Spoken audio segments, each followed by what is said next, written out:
ಸ್ನೇಹಿತರೆ ನಮಸ್ತೆ. ಪಾರೆಗದ್ದೆ ಸ್ಟುಡಿಯೋಗೆ ತಮ್ಮೆಲ್ಲರಿಗೂ ಸ್ವಾಗತ. ದಯಮಾಡಿ ನಮ್ಮ ಚಾನೆಲ್ ಅನ್ನು ಸಬ್ಸ್ಕ್ರೈಬ್ ಮಾಡಿ. ನಮ್ಮಂತ ಯುವ ಪ್ರತಿಭೆಗಳಿಗೆ ಅನೇಕ ವಿಚಾರಗಳನ್ನ, ಹಿಂದುತ್ವದ ಸಂಗತಿಗಳನ್ನ ನಿಮ್ಮ ಜೊತೆ ಹಂಚಿಕೊಳ್ಳಿಕ್ಕೆ ಒಂದು ಸಹಕಾರವನ್ನ ತಾವೆಲ್ಲರೂ ಬೆಂಬಲವನ್ನ ತೋರಿಸಿ ಅಂತೇಳಿ, ನಿಮ್ಮ ಬೆಂಬಲವೇ ನಮಗೆ ಸ್ಫೂರ್ತಿ ಅಂತಕ್ಕಂಥ ವಿಚಾರವನ್ನ ಹೇಳ್ತಾ ಇವತ್ತು ಹೊಸದೊಂದು ವಿಚಾರವನ್ನ ಒತ್ತು ತಂದಿದ್ದೀನಿ. ಏನಪ್ಪಾ ಅಂತ ಹೇಳಿದ್ರೆ, ಇವತ್ತು ನಮ್ಮ ಸಮಾಜದಲ್ಲಿ ನಾವು ಒಂದು ಹಬ್ಬ ಹರಿದಿನ ಮಾಡ್ಬೇಕಾದ್ರೂ ಎಂತ ಒಂದು ವ್ಯವಸ್ಥೆಯನ್ನ ದಾಟಿ ಹೋಗ್ಬೇಕು ಅನ್ನತಕ್ಕಂಥ ವಿಚಾರವನ್ನ ತಮ್ಮ ಮುಂದೆ ಹಂಚ್ಕೋಬೇಕು ಅಂತ. ಕೆಲವರೆಲ್ಲ ಹೇಳ್ಬೋದು, ಇದು ಕೋಮು ಸೌಹಾರ್ದತೆ ಇಲ್ಲದೆ ಇರ್ತಕ್ಕಂಥ ವಿಚಾರವನ್ನ ನೀವು ಹೇಳ್ತಿದ್ದೀರಿ ಅಂತ. ಈ ಕೋಮು ಸೌಹಾರ್ದತೆ ಅಂತಕ್ಕಂಥದ್ದು ಏನು? ಎಲ್ಲರೂ ಒಟ್ಟಾಗಿ ಹೋಗ್ಬೇಕು ಅಂತಕ್ಕಂಥದ್ದು.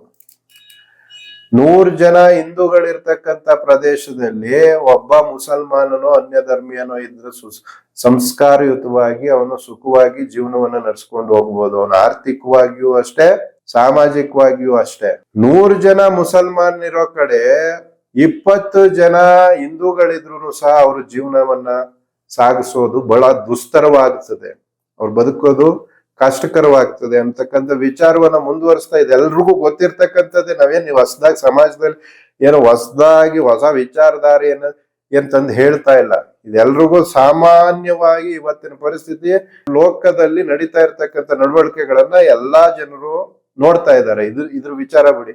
ಮೊನ್ನೆ ಮದ್ದೂರಲ್ಲಿ ನಡೆದಂತ ವಿಚಾರದಲ್ಲಿ ಅನೇಕ ಯುವಕರುಗಳು ತಮ್ಮ ತಮ್ಮ ಪ್ರದೇಶದಲ್ಲಿ, ಪ್ರಾಂತ್ಯದಲ್ಲಿ ಗಣಪತಿಯನ್ನ ಕೂರಿಸ್ಕೊಳ್ತಕ್ಕಂಥದ್ದು ಸ್ವತಂತ್ರ ಪೂರ್ವದಿಂದೂ ಬಂದಿರತಕ್ಕಂಥ ನಡವಳಿಕೆ, ಹಿಂದೂ ಧರ್ಮದ ಒಂದು ಆಚರಣೆ. ಹಾಲಸ್ವಾಮಿ ವರ್ಷಕ್ಕೊಂದ್ಸಲಿ ಬರ್ತಕ್ಕಂಥ ಗಣಪತಿ ಹಬ್ಬದಲ್ಲಿ ನಾವು ನಡೆಸ್ತಕ್ಕಂಥ ಆಚರಣೆಯನ್ನ ನೀವು ಪ್ರಶ್ನೆ ಮಾಡುವಂತ ವಿಚಾರವೇ ಬರೋದಿಲ್ಲ. ನೀವು ಸಹ ಬೀದಿ ಮೇಲೆ ಮೆರವಣಿಗೆಗೆ ಬರ್ತೀರಿ, ಅನೇಕ ಬಾರಿ ತಮಟೆ ಬಡ್ಕೊಂಡು ಧೂಪ ಹಾಕೊಂಡು. ನಾವೇನು ಕೇಳೋದೇ ಇಲ್ವಲ್ರಿ. ನಮ್ಮನೆ ಹಬ್ಬ ಅದು ಅಂತೇಳಿ ನಾವು ಜೊತೆ ಸೇರ್ಕೊಂಡು ಯಾವನೇ ಒಬ್ಬ ಚಕಾರ ಎತ್ತಿದ್ರು ಅದನ್ನ ವ್ಯವಸ್ಥಿತವಾಗಿ ಶಮನ ಮಾಡಿಕೊಂಡು ನಿಮ್ಮ ಹಬ್ಬ ಆಚರಣೆಗಳಿಗೆ ಸಹಕಾರ ಕೊಡ್ತೀವಿ. ಪೊಲೀಸರು ಬೇಕಾಗಿಲ್ಲ, ನಿಮ್ಮ ಹಬ್ಬ ಆಚರಣೆಗೆ ನಾವೇ ಸಾಕು. ಇಂಥ ಸೋದರತೆ, ಸಮಾನತೆ, ಸಹಬಾಳ್ವೆಯನ್ನ ಬಾಳ್ತಾ ಇರ್ತಕ್ಕಂತ ಸಮಾಜದಲ್ಲಿ ನಾವಿರ್ಬೇಕಾದ್ರೆ ನಮ್ಮ ಜೊತೆ ನೀವೆಂತ ಸಂಘರ್ಷಕ್ಕೆ ಬರ್ತಕ್ಕಂಥ ವಿಚಾರ. ಮೊನ್ನೆ ಮದ್ದೂರಲ್ಲಿ ಗಣಪತಿ ಕೂರ್ಸಿರ್ತಕ್ಕಂಥ ಯುವಕರು ಬೀದಿನಲ್ಲಿ, ಮಸೀದಿ ಅದು ಇದೇ ಇಲ್ಲ, ಆ ಮಸೀದಿ ನೀವಿನ್ನೂ ಅದರಲ್ಲಿ ಕಟ್ಟಡ ನಿರ್ಮಾಣ ಆಗ್ತಾ ಇರ್ತಕ್ಕಂಥ ಹಂತದಲ್ಲಿ ಇರ್ತಕ್ಕಂಥ ಮಸೀದಿ ಮುಂದೆ ಗಣಪತಿಯ ಒಂದು ಮೆರವಣಿಗೆ ಬರ್ತದೆ ಅಂತಕ್ಕಂಥ ವಿಚಾರದಲ್ಲಿ ಪೂರ್ವ ಯೋಜಿತವಾಗಿ ಕಲ್ಲುಗಳನ್ನ ನೀವು ಕ್ರೋಢೀಕರಣ ಮಾಡ್ಕೊಂಡು ಗಣಪತಿ ಮೆರವಣಿಗೆ ಮೇಲೆ ಕಲ್ಲು ಹೊಡಿತೀರ. ನಮ್ಮ ಉತ್ಸವಕ್ಕೆ ಅಡ್ಡಿಪಡಿಸ್ತೀರ, ಟಮಟೆ ಬಡಿದಂಗೆ ನೀವು ನಿರ್ಬಂಧವನ್ನ ಹಾಕ್ತೀರ. ಏನಿದು ನಿಮ್ಮ ಉದ್ದೇಶ? ನಿಮ್ಮ ಉದ್ದೇಶ ಆದ್ರೂ ಏನು? ನಾವು ಗಣಪತಿ ಮೆರವಣಿಗೆ ಹೋಗ್ಬೇಕಾದ್ರೆ ಪೊಲೀಸ್ ಇಲಾಖೆ ಅನುಮತಿ ಇರ್ತದೆ, ಪೊಲೀಸರ ಸಹಕಾರ ಇರ್ತದೆ, ಪೊಲೀಸರ ಜೊತೆನಲ್ಲೇ ಇರ್ತಾರೆ. ನಮ್ಮ ಯುವಕರು ಸಭ್ಯತೆ, ಸಂಸ್ಕಾರವನ್ನ ಬಿಟ್ಟು ಬೇರೆ ರೀತಿಯಲ್ಲಿ ವರ್ತನೆ ಮಾಡ್ತಕ್ಕಂಥದ್ದು ತೀರಾ ಕಡಿಮೆ.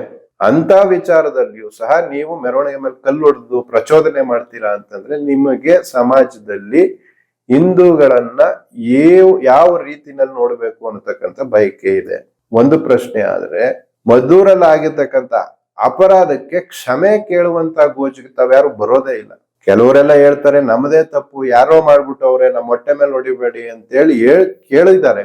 ಇದು ಕೇವಲ ಅಂದಿನ ದಿನದ ಒಂದು ನಡವಳಿಕೆ ಅಷ್ಟೇ. ಆ ನಡವಳಿಕೆ ಜೀವನದ ಪೂರ್ತಿ ನೀವು ಅಳವಡಿಸ್ಕೊಂಡ್ರೆ ಯಾವುದೇ ಕಾರಣಕ್ಕೂ ಸಮಾಜದಲ್ಲಿ ಮುಂದೆ ಅಂತ ಘಟನೆಗಳು ನಡೆಯೋದಿಲ್ಲ. ಬಟ್ ಅವತ್ತೇನೋ ಅದು ಘಟನೆ ಆಯ್ತು, ಅದಕ್ಕೆ ತ್ಯಾಪೆ ಹಾಕಬೇಕು, ಅದು ಮ್ಯಾಚ್ ಅಪ್ ಆಗ್ಬೇಕು ಅನ್ನತಕ್ಕಂಥ ವಿಚಾರದಲ್ಲಿ ಯಾರೋ ಇಬ್ನೋ ಧ್ವನಿ ಮಾಡಿದ್ರು. ಸರ್ಕಾರಗಳು ಹೋಗ್ತವೆ ಬರ್ತವೆ, ಅರ್ಥ ಆಯ್ತಾ? ನೀತಿ ನಿಯಮಗಳು ಹೋಯ್ತವೆ ಬರ್ತವೆ. ಸಮಾಜದಲ್ಲಿ, ಆ ಗ್ರಾಮದಲ್ಲಿ, ಆ ನಗರದಲ್ಲಿ, ಆ ಪ್ರದೇಶದಲ್ಲಿ ವಾಸಿಸ್ತಕ್ಕಂಥವ್ರು ನಾವು ಸಾಮರಸ್ಯವಾಗಿ ಇದ್ದಾಗ ಮಾತ್ರ ಸಮಾಜ ಸ್ವಾಸ್ಥ್ಯವಾಗಿರೋದಕ್ಕೆ ಕಾರಣ. ಇಲ್ಲ ಅಂತಂದ್ರೆ ಮದ್ದೂರಿನ ಘಟನೆ ಈ ಕರ್ನಾಟಕದ ಎಷ್ಟು ದಿನ ನಿದ್ದೆಗೆಡ್ಸೈತೆ ಅನ್ನತಕ್ಕಂಥದ್ದು ನೀವೆಲ್ಲರೂ ನೋಡ್ಕೊಂಡಿದ್ದೀರಾ. ಇವತ್ತು ಯಾವ ಸರ್ಕಾರ ನಿಮಗೆ ಸಹಕಾರವನ್ನ ನೀಡ್ತಾ ಇದೆ, ಇಂಥ ಕೃತ್ಯ ಮಾಡಿದ್ರು ನಿಮ್ಮ ಪರವಾಗಿ ನಿಲ್ತಾ ಇದೆ, ಮುಂದೊಂದು ದಿನ ಆ ಸರ್ಕಾರ ಖಂಡಿತವಾಗಿಯೂ ಅಸ್ತಿತ್ವ ಕಳ್ಕೊಂಡಂತ ಸಮಯದಲ್ಲಿ ನೀವು ಮಾಡಿರ್ತಕ್ಕಂಥ ಈ ಘಟನೆಗಳು ಮುಂದೆ ಯಾವ ರೀತಿ ನಿಮಗೆ ಮುಳುವಾಗುತ್ತದೆ ಅನ್ನತಕ್ಕಂಥದ್ದನ್ನು ಯೋಚನೆ ಮಾಡಬೇಕು.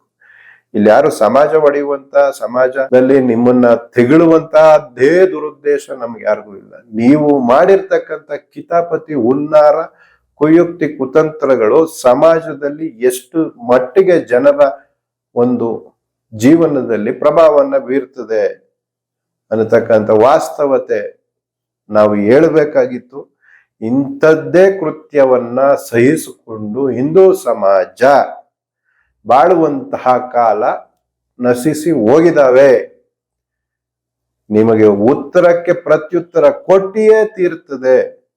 ನಿಮ್ಮ ಸದ್ದನ್ನ ಸೊಲ್ಲನ್ನ ಅಡಗಿಸುವಂತ ಕೆಲಸವನ್ನ, ನಿಮ್ಮ ಕುಕೃತ್ಯವನ್ನ, ಸಮಾಜಘಾತಕ ಶಕ್ತಿಯನ್ನ ನಿಗ್ರಹಿಸುವಂತಹ ಸಾಮರ್ಥ್ಯವನ್ನ ಹಿಂದೂ ಸಮಾಜ ಇವತ್ತು ಒಬ್ಬೊಂಟಿಯಾಗಿಲ್ಲ, ಸರ್ವರು ಒಗ್ಗೂಡಿಕೊಂಡು ನಿಮ್ಮನ್ನ ಬಗ್ಗು ಬಡಿಯುವಂತ ವ್ಯವಸ್ಥೆಯನ್ನ ನಾವು ಮಾಡೇ ಮಾಡ್ತೀವಿ ಅನ್ನತಕ್ಕಂಥ ಪಾಠವನ್ನ ನಾವಿವತ್ತು ಮದ್ದೂರಲ್ಲಿ ಕಲಿಸಿದೀವಿ. ನಿಮ್ಗೆ ಮುಂದೊಂದು ದಿನ ನೀವು ಎಚ್ಚೆತ್ತು ಬಾಳ್ಬೇಕು ಅನ್ನತಕ್ಕಂಥದ್ದು, ಹೊಂದಾಣಿಕೆಯಾಗಿ ಬಾಳ್ಬೇಕು ಅನ್ನತಕ್ಕಂಥ ವಿಚಾರ ಇದ್ರೆ ಸಹಕಾರದಿಂದ, ಸಂಯಮದಿಂದ, ಸೋದರ ಭಾವದಿಂದ ಬದುಕೋದನ್ನ ಕಲೀರಿ. ಸಮಾಜದಲ್ಲಿ ನಿಮ್ಮ ನಡವಳಿಕೆಗಳು ಏನೂ ಸಹ ಇನ್ನು ಮುಂದೆ ನಡೆಯೋದೇ ಇಲ್ಲ. ನಿಮ್ಮ ಯಾವ ಹಿತಾಸಕ್ತಿ ಅಜೆಂಡಾಗಳು ಸಹ ಸಾಕಾರವಾಗುವಂತಹ ವ್ಯವಸ್ಥೆ ಇವತ್ತು ಭಾರತ ದೇಶದ ಹಿಂದೂಗಳು ನಿಮಗೆ ಮಾಡಿಕೊಡುವಂತ ವ್ಯವಸ್ಥೆ ಇಲ್ಲ. ಕೆಲವೊಂದು ಜನ ನಿಮ್ಮನ್ನ ಮುಂದೆ ಬಿಟ್ಟು ಕುಣಿಸ್ಬೋದು, ಕುಣಿಸಿದ್ರೆ ಮಂಡಿ ಮುರ್ಕೊಳ್ಳುವಂಥದ್ದು ನಿಮ್ಮದೇ ಅನ್ನತಕ್ಕಂಥ ಎಚ್ಚರಿಕೆಯ ಮಾತನ್ನ ಈ ಮೂಲಕ ಹೇಳ್ತಾ, ಹಿಂದೂ ಸಮಾಜದ ಜೊತೆ ಸೋದರ ಭಾವದಿಂದ, ಸಾಕಾರ ಮನೋಭಾವದಿಂದ ಒಗ್ಗೂಡ್ಕೊಂಡು ನಿಮ್ಮ ಕಾರ್ಯ ಸಾಧನೆಯನ್ನ, ಜೀವನ ವ್ಯಾಪ್ತಿಯನ್ನ ಮುಗಿಸಿದ್ರೆ ಒಳ್ಳೆಯದು ಅಂತೇಳಿ ಈ ಒಂದು ವಿಡಿಯೋವನ್ನ ಮುಗಿಸ್ತಾ ಇದ್ದೀನಿ ಸ್ನೇಹಿತರೆ. ಧನ್ಯವಾದಗಳು.